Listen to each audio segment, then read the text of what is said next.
Before becoming a lawmaker, I used to work for Merrill Lynch, and before that, I used to work for Bank of Tokyo Mitsubishi. And after being a member of the ruling party, DPJ, I quit. I left DPJ in May, and I set up my own team. One-man team at the beginning.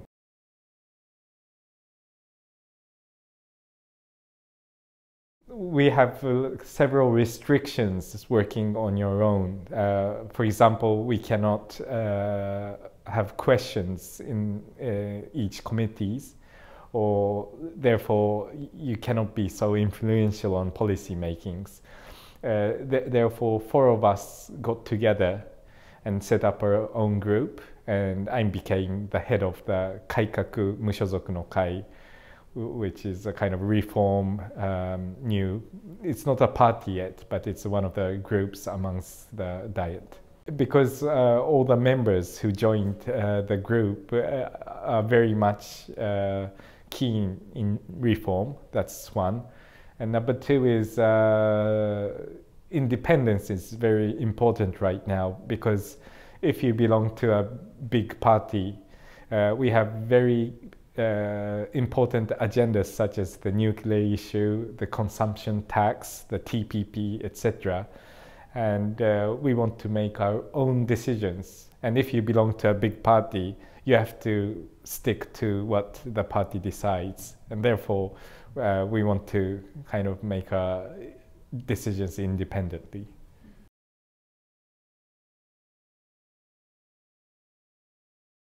Japanese governance is kind of melting down at the moment. We have so many important agendas, but we cannot make decisions, or we cannot go forward. Therefore, we have to have a kind of new governance which we can decide things and move things forward.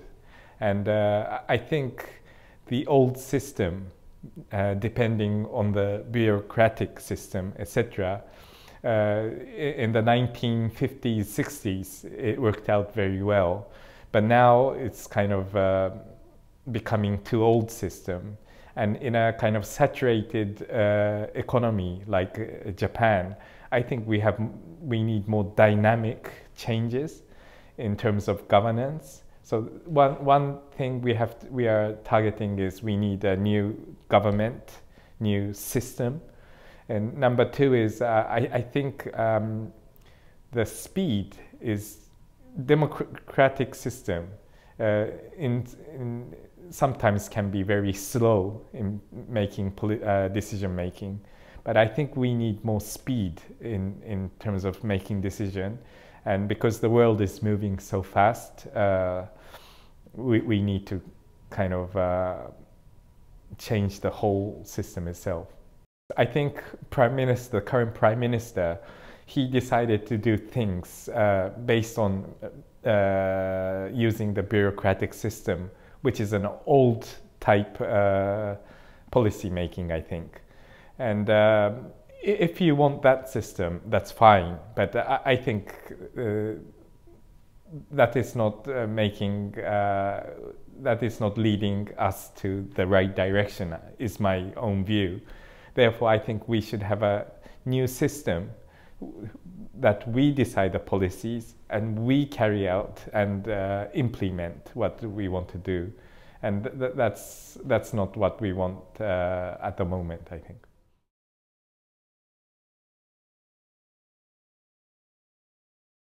Frankly speaking, DPJ did not have the right experience to implement what we wanted to do. For example, first we had to set up the annual budget plan, and because we lacked experience in setting up our own budget plan, we relied to Ministry of Finance, which gave it was the first step we gave up to battle against bureaucratic system. And number two is we said too much about battling against the bureaucratic system. We don't want to battle against them. We want to use them. We should be the guys who decide things on behalf of the people and team up with the bureaucratic system and implement what we want to do. But I think we put too much emphasis on battling or getting rid of bureaucratic system, which was not the right thing. So I think we are a little bit more on a mature stage right now. So we learned lessons from those failed experience. Ideally, I would want my own people, my own policy-making team, who consists of like 10 to 20 professional people. That's ideally I want to do that. But we can't change that in one day. So I think what we should be doing is there are people who want reforms amongst the bureaucratic system, and people who share the same view. We can team up together. So we just try to do things on our own without teaming up with the people who have the same views. But we just battle against everybody. If everybody boycotts policy making, then we cannot implement. So one thing is we should have our own like a think tank or similar to that. And number two is if we cannot go that far in one day, then we should team up with people who share the same view.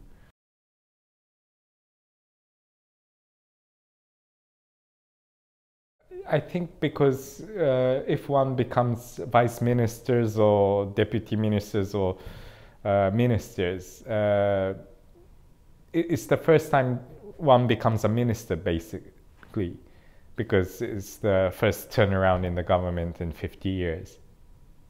And so on the first day, you realize you cannot do things on your own. So you have to rely on the team, on the ministry's team. So you realize you have to listen to them. So if you want to do something on your own, because you do not have your own team, you'll just have to listen and stick to what and you don't want to battle to them against them.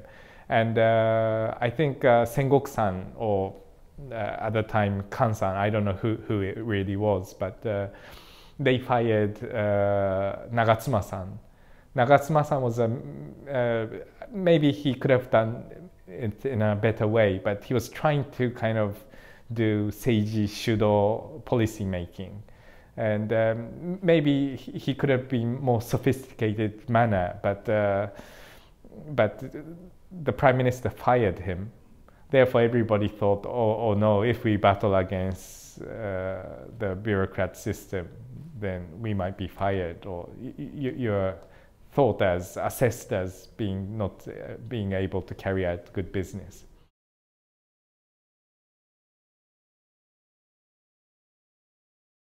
One thing is DPJ did not have kind of constitution, party constitution, and therefore DPJ is a group of people who have such different views. That's one thing. And I think manifesto played some role as to put people together, the DPJ members together on policy makings, because it's a kind of promise to the people. And however, some people wanted to stick to the manifesto. Some people thought, it was a little bit too old or too crappy, or it was not good. Therefore, some people decided to change that. And there was so much difference in the views with the manifesto. So originally everybody had such different original views, so we just fell apart. At the same time, LDP also has similar problems because there are people who are pretty much very conservative and a little bit more to like not socialist party, but a little bit to the left kind of people. So I think we have to kind of realign all the people amongst LDP and DPJ and some other parties together, including your party and Kokumin no Seikatsu, everybody together, and reshuffle the teams into two again. Is my view. And our group also wants to be kind of leading position in having realignment of the parties. I think there was a problem in the system itself, but I think we should have two options. I mean, it can be like small government against big government, or it can be the conservative who want to change the constitution and who do not want to change constitution, or it might be nuclear or consumption issues. But we do not have a clear options at the moment. What this party wants to do, we don't know. We now don't know what DPJ wants to do because in the general election we promised so many things, but currently, you know, we've given up all the promises of the manifesto. So now I think we have to show two options: what LDP wants to do, what DPJ wants to do, or if the new third party wants to do what they want to do. Everybody is not showing what they want to do because it was based on kind of political kind of alignment, not policy alignment.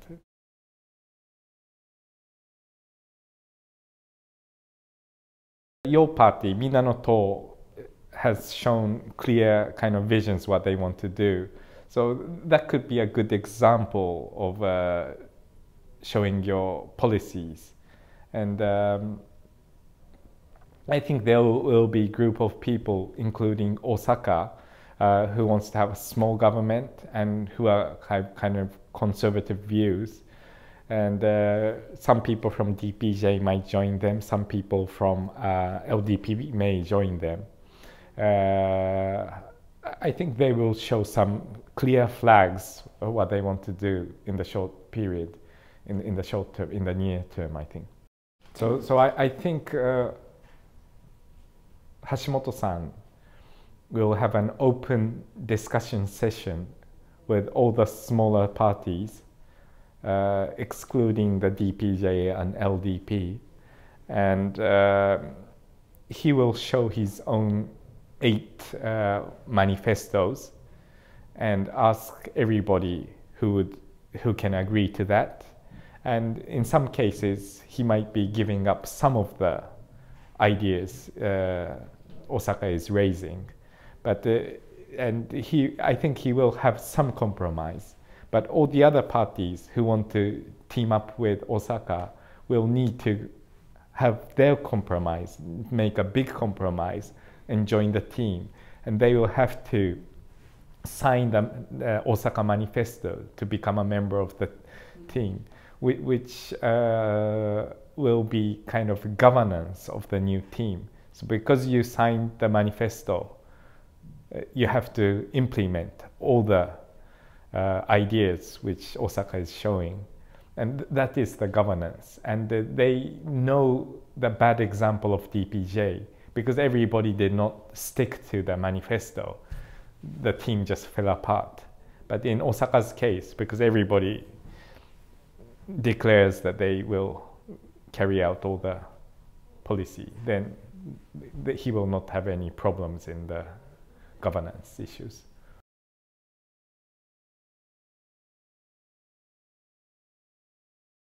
Well, if the media attacks one person,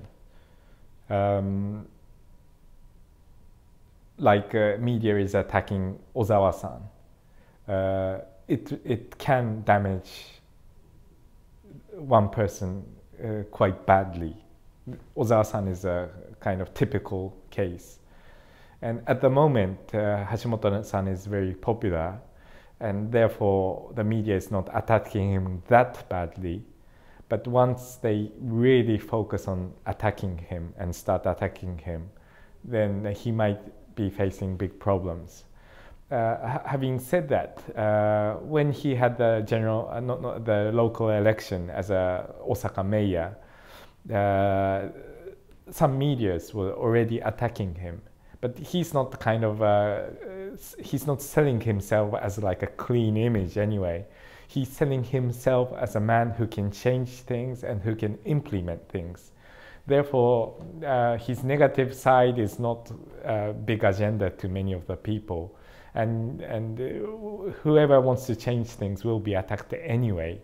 So I think people are seeing some leadership in him anyway. So I don't think that will be a big problem. And after he becomes a prime minister, I don't know how long he will last.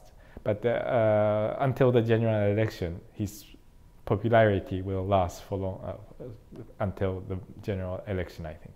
And after the general election, because he knows if you do not carry out things, then you'll become unpopular immediately, like DPJ. So he's learned many lessons from DPJ's failure. So and he has a fairly strong team. People like Takahashi, Koga, Hara, and Sakaya Taichi. And I think there are other people, lots of people backing him up. So I think he will not have any big problem.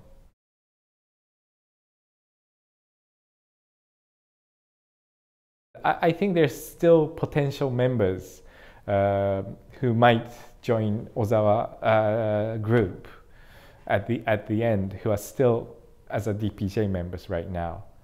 So I'm not sure exactly how many members he will have, but he still have like 80, 90 members who are like Ozawa group. So maybe some people dropped out because everybody's attacking him. If everybody attacks him, it's not so easy to win general elections. Therefore, if you think about general elections, it's not that easy to team up. And it's important to become a member of the ruling party, because if you're not a ruling opposition party, you cannot be influential on policy making. So people are still becoming as like a deputy minister. Lots of people think DPJ and is going back to LDP policy. And LDP policy is old and bad, lots of people think. And to battle against this old system, we have to have a new group of people. And it doesn't have to be Ozawa, it doesn't have to be Osaka. It has to be, we all have to team up with Osaka, your party, Ozawa, and so forth. So therefore, you don't have to be in the Ozawa group to become a member of the third party. In my case, I want to show my own policies to the people. And if I become a leader of my own group, it's much easier to show your own policy. Before the election, I might have to make some compromise and team up with some other people. But before that, I want to show what I really want to do. That's the reason I'm not joining. And Ozawa-san's policy, 70% is same, but 30% is not the same.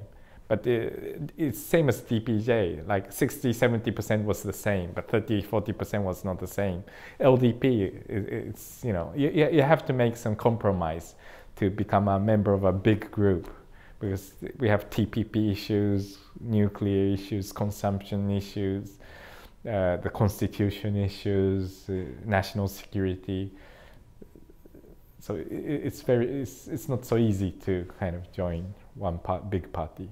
I want to streamline the big government, because it's all unfair, old system, the medical issues and agriculture issues. I'm not saying those are not important or anything. In order to have a strong agriculture, have strong farmers. We have to change things. And same as medical issues, we have to change things. And the welfare issues is the same. I'm not saying we just cut the budget. The system itself is so unfair, which is making the industry very weak. So I want to change and streamline and make it stronger industry.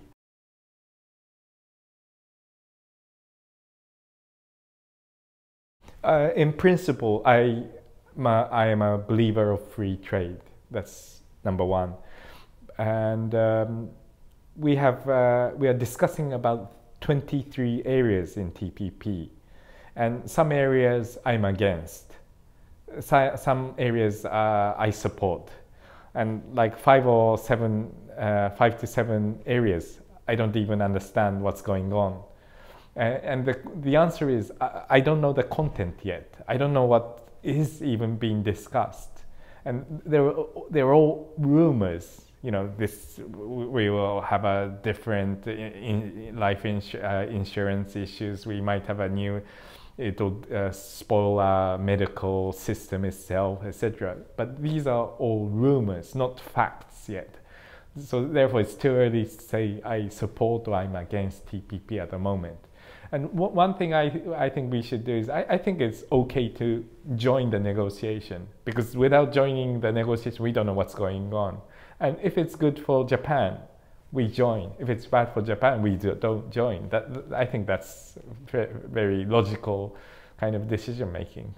Well, I think it's like a letter of intent or memorandum of understanding. The fact that you're joining the negotiation may look like you have to join. But I think the fact is, if it really is against the national interest of Japan, then we don't have to join. And we have to be strong on that. If it's not good for the country, we just have to quit. If it's good, we just join. But I think in a sense, if we try to cancel at the last minute, it will cause lots of, it could cause national security issues, kind of. So we have to be careful on that. But if it's really bad for Japan, we just quit, is my view.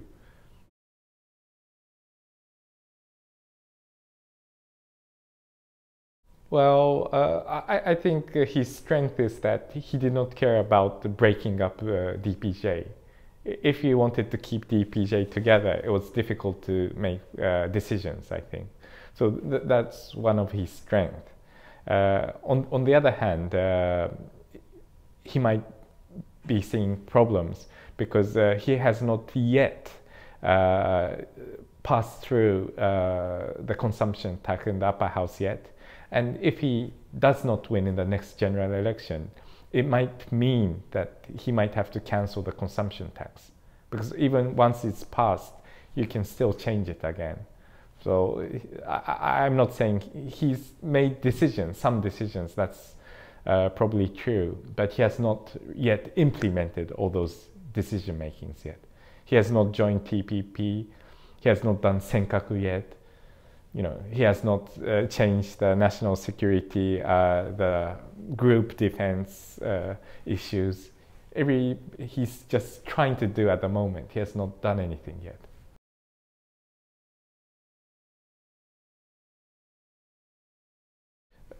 LDP's biggest asset is they were in the ruling position for 50 years.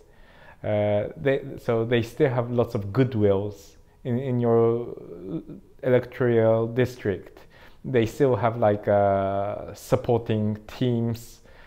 For example, my opponent has 40 groups of supporters in each areas, and because he had been a local government member for like 23 years, that's their biggest goodwill. So in a very unstable situation, that is very strong. On the other hand, if the third party teams up well, your party, Osaka, Ozawa, everybody can cooperate in the general election, I don't think LDP will win. I don't think they will be the leading party. It's not that easy to have a coalition before the general election, but I think They will have a policy-making open session, as I said. And if that is managed properly, the policy will be clear amongst the third party. And there will be kind of a soft coalition of the general election, which will lead to third party's victory, is my view.